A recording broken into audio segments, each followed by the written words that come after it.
Queridos, a paz do Senhor, que o Senhor os abençoe nessa noite, dia do Senhor. Eu agradeço imensamente a oportunidade de poder estar aqui com vocês. É uma alegria. Com o Miltinho, eu só conversava eu nem sei como veio parar a indicação de traduzir um livro dele, ele topou rapidinho, e daí começou uma relação de amizade que me trouxe até aqui. Então, muito obrigado. Uma das questões que mais afligem a nossa sociedade hoje, ou a humanidade em geral, é esse problema chamado solidão. E, para vocês terem uma ideia, na Itália ocorrem dezenas de casos de pessoas que morrem e o corpo é descoberto depois de anos. Antes de eu vir para cá, uma professora, ela faleceu de causa natural dentro da sua casa. O gás, ele estava ligado ainda, e a cafeteira, aquela cafeteira italiana, aquela moca, estava do lado, e ela estava caído bem na frente ali daquele local, e o corpo dela foi encontrado depois de 3 anos. Então se acumularam as correspondências, e da casa dela saía um cheiro de cadáver, e os vizinhos então, eles lacraram a porta da casa dela com um material para impedir que saísse aquele cheiro. Ela foi descoberta porque teve um acúmulo de dívidas de condomínio, a caixa do correio se acumulou, e aí então, através de uma ação judicial, eles abriram a porta e encontraram ela morta. Em Viena, na Áustria, uma mãe de 2 meninas, uma menina de 5 anos e uma menina de 7 anos, ela também morreu dentro de casa. E as meninas morreram de fome. Ninguém se importou. Em um prédio. Um prédio onde de repente você vive, um prédio onde de repente você não tem relação nenhuma com seu vizinho. Em um dos casos, dessa vez foi um senhor, ele morreu também, e foi descoberto mais rápido o corpo dele, porque o corpo dele entrou em decomposição, e aquele líquido do corpo começou a filtrar no apartamento de baixo. Então o vizinho de baixo, se sentindo ofendido, foi que tomou a iniciativa, e as autoridades então conseguiram descobrir que tinha uma pessoa morta ali já há muito tempo. E o título do meu sermão hoje é justamente sobre isso: a noite mais longa, que é a sexta-feira da paixão. Foi a noite mais longa de Cristo. E existem noites nas nossas vidas que duram para sempre. E eu gostaria de explorar essa questão da solidão, a solidão do Deus encarnado e a nossa solidão. Essa experiência humana que fez parte de Jesus Cristo, toda a sua totalidade, da sua humanidade, mas faz parte também da nossa vida cotidiana. Existe uma metáfora de um filósofo alemão, Soren Kierkegaard, que ele diz o seguinte, ele trata o dilema humano, solitários. Ele define assim: somos livres, porém passamos frio. Então é necessário não viver solitariamente se você não deseja passar frio. Na Inglaterra, para vocês terem uma ideia, no governo da primeira-ministra britânica Theresa May, ela criou um ministério chamado Ministério da Solidão. Essa comissão, ela foi criada para combater o mal da solidão. E esse mal, ele leva o nome de uma deputada que foi assassinada de forma violenta, Jo Cox. E o número de 9 milhões de britânicos padece de total e absoluta solidão. São pessoas idosas, são pessoas com problemas de mobilidade, são pessoas que sofrem do mal contemporâneo. A solidão, isolamento social, não é apenas uma percepção estranha ou uma situação atípica. Ela é hoje uma epidemia. E isso se ampliou grandemente depois de toda essa crise com a pandemia, com esse vírus. E esse mal, ele vai passar por uma ampliação muito grande dentro do nosso próprio Brasil. Pessoas que vão ficar completamente fechados dentro do seu próprio ambiente. O que está acontecendo com o mundo hoje para que o combate à solidão se transformasse em política de Estado? A solidão, ela é distinta do fato de estar sem alguém por perto. Da mesma forma, queridos, estar acompanhado não é garantia de eliminar a solidão. No caso do Reino Unido, existe a percepção de algo mais amplo, que o isolamento e a vulnerabilidade decorrente dele. Ocorreram situações trágicas. Para vocês terem uma ideia, no verão de 2003, mais de 11 mil pessoas morreram na França, a maioria tinha mais de 75 anos. O isolamento dos mais velhos colaborou para um número tão impressionante de óbitos. A solidão matou também muito mais do que o Covid na Itália. Todos aqueles milhares de caixões eram de pessoas idosas, abandonadas em centros de cura pelos seus próprios familiares. A solidão, então, não envolve apenas a companhia ou a falta dela. Nos grandes centros urbanos do mundo, nós somos cercados de milhões de pessoas. E a gente pode pensar até que seria aceitável pensar que solitários são homens velhos do campo, separados por muitos quilômetros de um aglomerado, isolados em uma vastidão agrária. Podemos dizer o contrário hoje. Grandes cidades, o que a gente vê é que o mal da solidão ele é ainda mais devastador. Concentração geográfica sim, porém com esvaziamento de laços pessoais e significativos. Queridos, quantos de vocês não se sentiram solitários em ter que preparar uma refeição só para você próprio? É duro comer sozinho. Grandes condomínios acumulam histórias paralelas que nunca vão se encontrar. Vizinhos que trocam cumprimentos fora das áreas comuns, sabem que não podem contar com ninguém. Pessoas que não criam vínculos afetivos, vínculos familiares expressivos, vivem uma existência dramática. A solidão pode matar. Ela sempre deixa aquele gosto melancólico, cinza sobre a experiência da vida. Não estou falando aqui, irmãos, de uma doença chamada depressão, por favor, não me confundam. A depressão é coisa completamente diversa, um mal terrível, que tem várias causas, que contra a vontade a pessoa vai perdendo vínculos com o mundo, o desejo de viver. O que eu estou falando aqui não é uma doença psíquica, não é um transtorno com diagnóstico bem preciso. Eu estou falando de solidão. E nesse momento eu foco na solidão no seu aspecto negativo. E se a gente observa, queridos, a visão dos solitários, ela nunca é boa. A pessoa solitária, ela beira sempre a insanidade. Pelo menos é assim que a gente nota no cinema. Vamos imaginar o clássico de Alfred Hitchcock, do ano de 1960, que foi feito uma série, inclusive,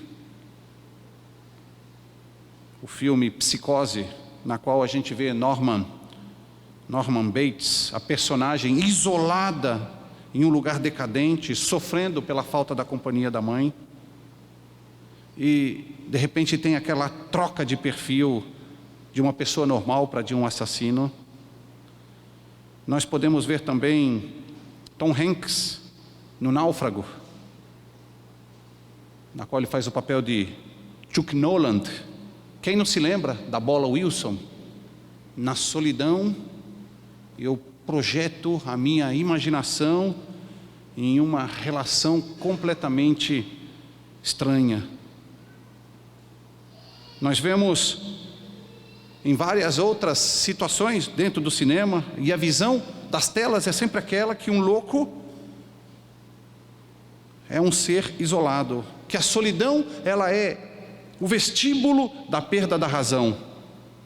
E se fugindo do cinema nós olhamos para a literatura nem sempre foi tão negativa, mas na literatura a gente vê que pessoas em situação de isolamento conseguem muitas vezes chegar ao máximo da reflexão. É o caso de A Paixão Segundo D.H., de Clarice Lispector, em qual ambientes vazios refletem e agem a partir do seu fluxo de consciência. E a solidão dá um fundo necessário para que tudo isso seja possível em cada situação, inclusive no livro, quando ela se encontra com uma barata. Imaginamos também a solidão de um ponto de vista iluminador. No deserto, queridos, Jesus, Abraão, Moisés encontraram vocação, encontraram chamado. Não estavam sozinhos, mas vocês não podem esquecer que no deserto Jesus encontrou o demônio e encontrou anjos. Deus, em um modo geral, ele se revela a solitários. No episódio de Saulo a caminho de Damasco, a solidão passou a ser até criativa. Nós vemos extraordinários artistas, como Michelangelo, imerso na solidão do seu estúdio, isolado completamente. O artista que se ilumina e se comunica com a própria arte criativa. O pior castigo, queridos, para uma pessoa que vai para a prisão hoje se chama solitária. A solitária é o pior castigo no regime penitenciário. Uma pessoa irritada com o rumo do seu próprio casamento, ele lança a suprema ameaça: eu vou te deixar. E essa é uma praga muito comum, praga de ódio. É uma profecia: você vai morrer sozinho por causa do seu gênio de cão. Crianças birrentas na escola, hoje são mandadas para a solidão, vão para a biblioteca para ficarem sozinhas. No meu tempo tinha o castigo teatral de ficar virado para a parede, sozinho, isolado, sem contato com ninguém. Do ponto de vista do cinema, a solidão é vista com muita desconfiança e é utilizada como punição. Nós vemos a imagem de um amor correspondido, seria o perfeito oposto da solidão. Mas existe, queridos, um sentimento amplo. E o meu objetivo hoje aqui é que a gente possa viajar juntos dentro de toda essa experiência humana, experiência Anki de Jesus Cristo em relação à própria solidão. Aristóteles, ele garantiu que a solidão ela tem um poder impressionante, ela cria deuses ou demônios. E o filósofo queria dizer muito da criação humana. Muito da criação humana é consequência da experiência do isolamento interno ou do isolamento externo. Eu acredito que de alguma forma a nossa selvageria, ela pode ser solta graças à solidão. Afinal, queridos, da onde vem tudo isso? Da onde vem toda essa experiência? E eu convido vocês a abrirem a Bíblia comigo no Evangelho de Marcos, capítulo 14. Vamos ler do versículo 32 ao versículo 42.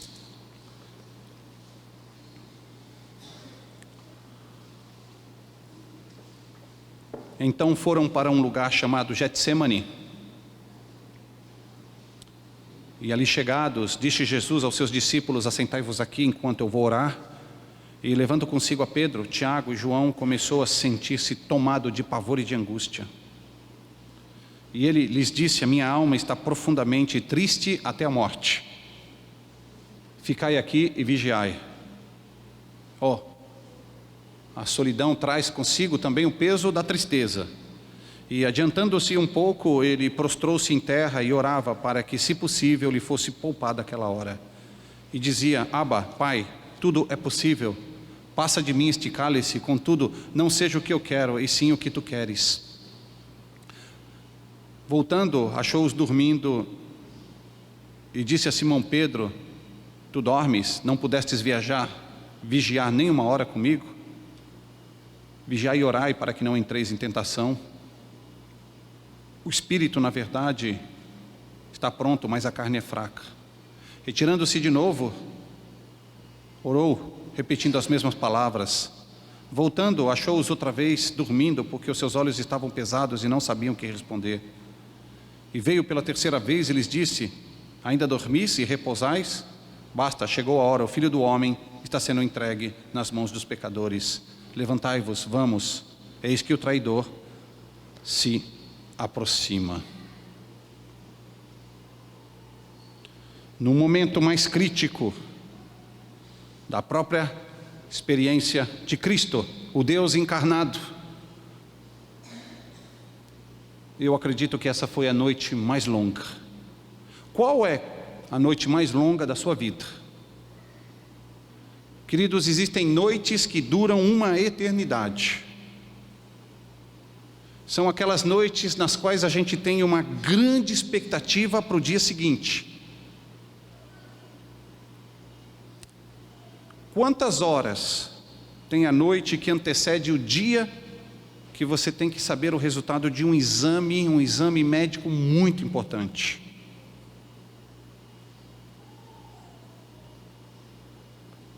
Quantas horas, de repente, teve a noite que antecedeu o seu casamento? Quantas horas duraram aquele momento de profunda tragédia que se abateu sobre a família, em um luto improviso, uma tragédia imensa? Quanta dor, quanta solidão. E aqui, na solidão mais profunda, Jesus ele enfrentou uma interminável noite.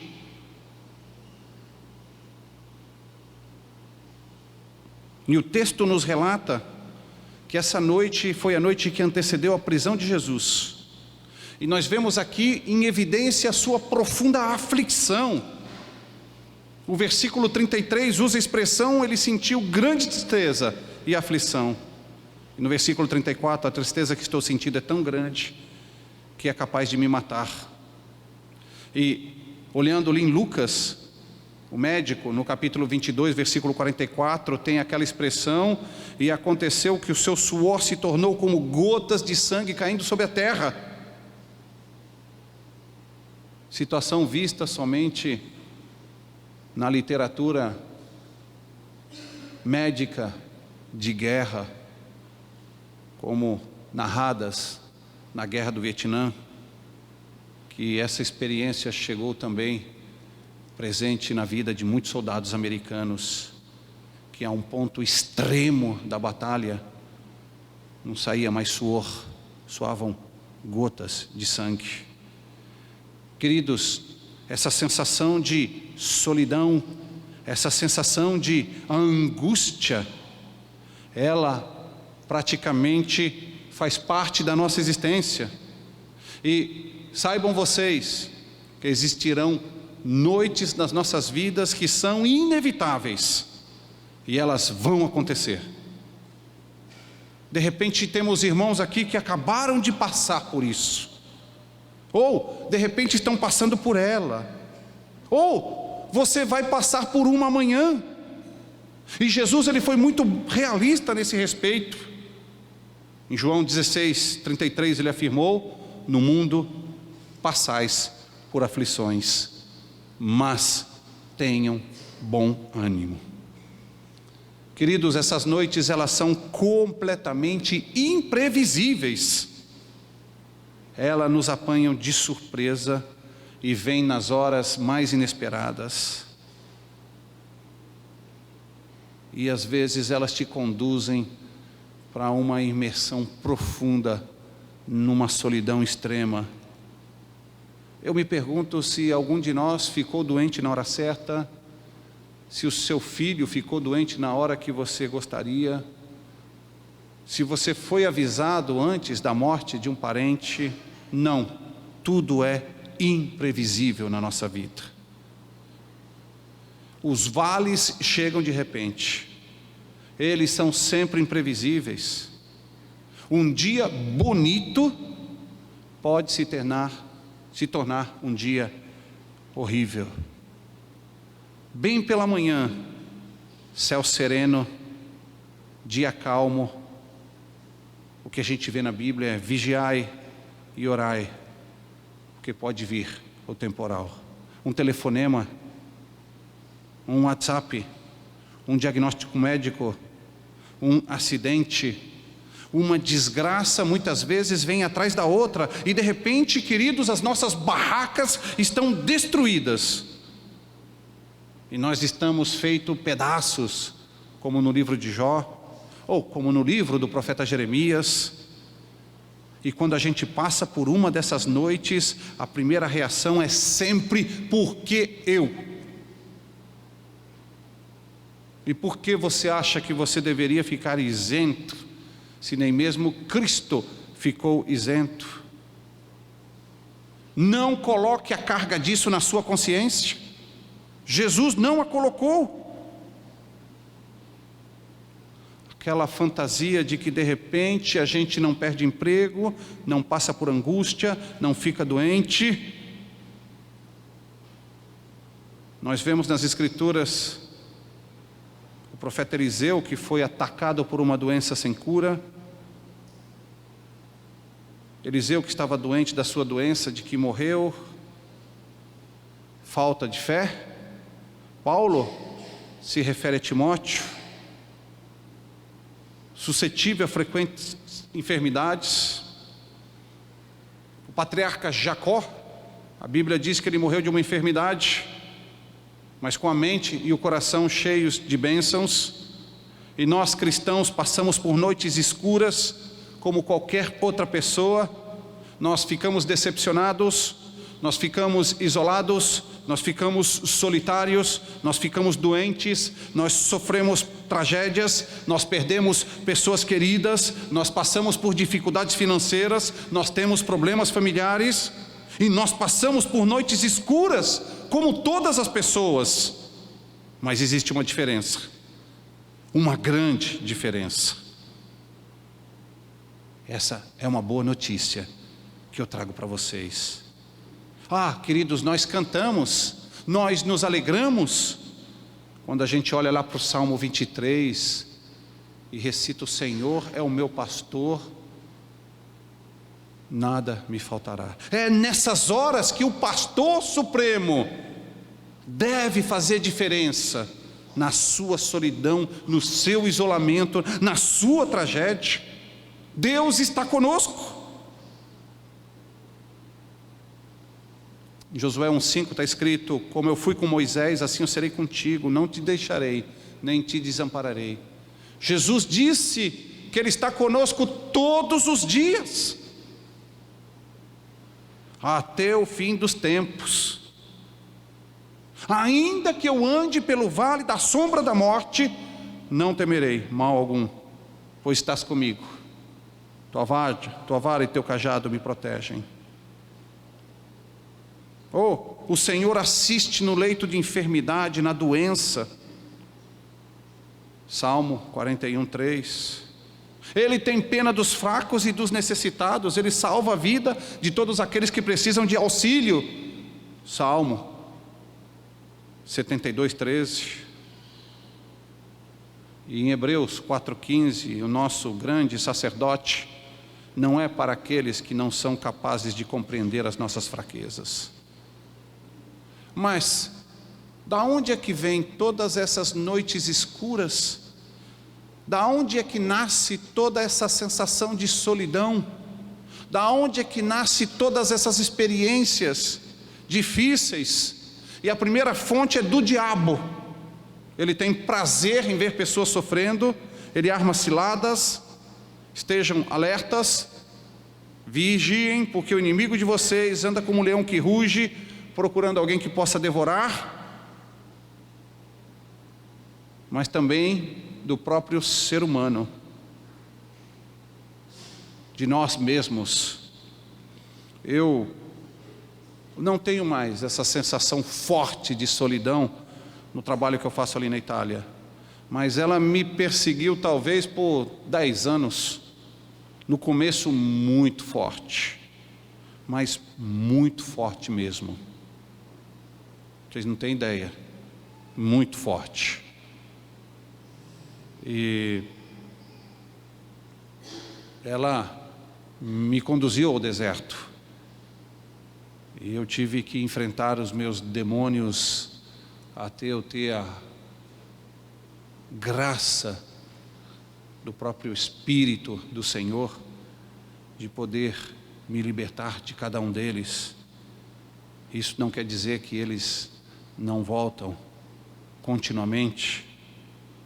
Por demônios, eu digo de lutas mentais, dificuldades próprias, fruto de uma expectativa completamente humana, aquela coisa de você se sentir impotente, de colocar absolutamente tudo diante das mãos de Cristo. Venham a mim. Então, o próprio ser humano, ele é capaz de criar tudo isso, e a causa disso é a nossa falta de uma relação íntima e direta com Deus, de descobrir a cada dia o seu próprio propósito, e tudo isso te leva a uma série de situações muito complexas que te levam a um sofrimento muito grande. Mas tem uma terceira também, que é do próprio Deus. Eu tenho certeza que Deus, Ele não tenha prazer nenhum em permitir toda essa experiência humana de solidão, de sofrimento, de angústia, de tristeza, vem invadir as nossas almas. Mas tudo isso, quando acontece, de alguma forma nós entendemos que todas as coisas cooperam para o bem daqueles que amam a Deus, mas às vezes isso tudo leva muito tempo para que você tenha que admitir isso. Eu encontrei uma irmã em São Paulo que tem um desejo de viver na Itália. Aqui no Brasil ela é médica, ela não fala italiano, e ela me perguntou se ela for para a Itália, que tipo de trabalho ela vai fazer. E eu falei para ela: você vai fazer faxina. Isso aí. Você não fala italiano, não conhece a cultura, você vai ter que começar lá da faxina, aprender a língua, se inserir muito bem dentro de todo aquele espaço novo, dominar a língua, pelo menos aí um C1, que lhe dá a possibilidade de passar por um exame.